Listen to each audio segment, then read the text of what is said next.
Today we're going to be doing a very brief lesson on editing, peer editing specifically. First of all, why do we care about editing? Lots of times people don't want to do it, but it is important because we need to check our work over. The reason being, when we're writing, we have specific rules that we follow, and we want to make sure that the correct meaning is conveyed. So if you have run-on sentences or things that aren't spelled correctly, whoever's reading it may end up getting a different meaning than you actually intended. Peer editing is important because that's most likely the audience that you are writing for. So if your peers, which is your fellow classmates, or in my case, fellow teachers, are reading our work and looking it over, they know a little better what you're intending to write, so they can make those corrections and marks so that you can have a clearer piece of writing in the end. When we are editing, we are basically going to learn a new language so that we know what we're intending when we're editing. There are certain symbols and marks that we make in our editing that mean different things, and we're just going to talk about those today. So when we go into edit, a new paragraph indicating a new idea, we are going to mark. Let me grab the pen here. I think I want to hit screen. Yeah. To indicate a new paragraph, we're going to make a mark that looks like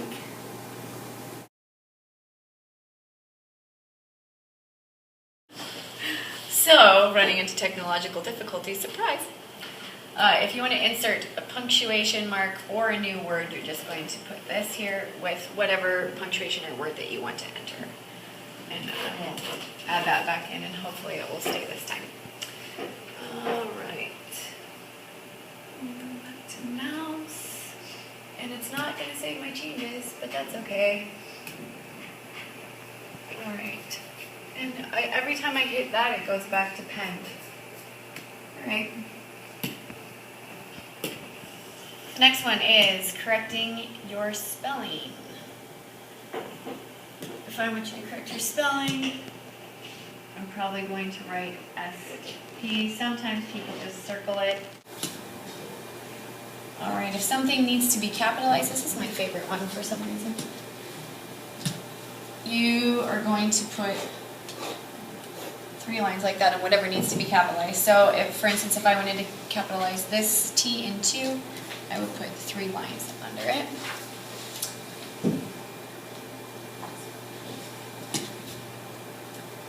Transpose. If you want words to trade places, you've written your words in backwards,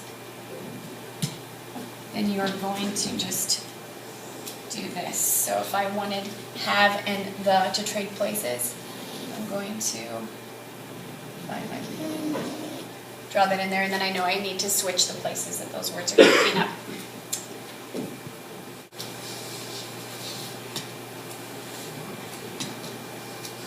Alright, if I need to delete a word or even a sentence, I'm going to go in and do this, which means I'm just going to get rid of it. So I'm going to delete it. I need to get rid of that.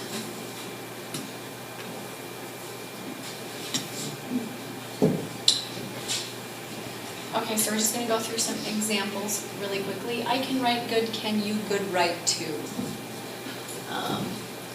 I'm going to go ahead and I need to capitalize I, so I'm going to underline that. Good is not the best form of the word that I could use there. Does anyone have any ideas what other word I would put there instead? Excellent, thank you. So I'm going to write in well. I can write well. Can you good write too? So here we need to make a new sentence. So I'm going to insert a period there. Capitalize the C because it's the beginning of a new sentence. Can you good write too? What do I need to do to the sentence for that to make sense? Any suggestions, ideas? Switch.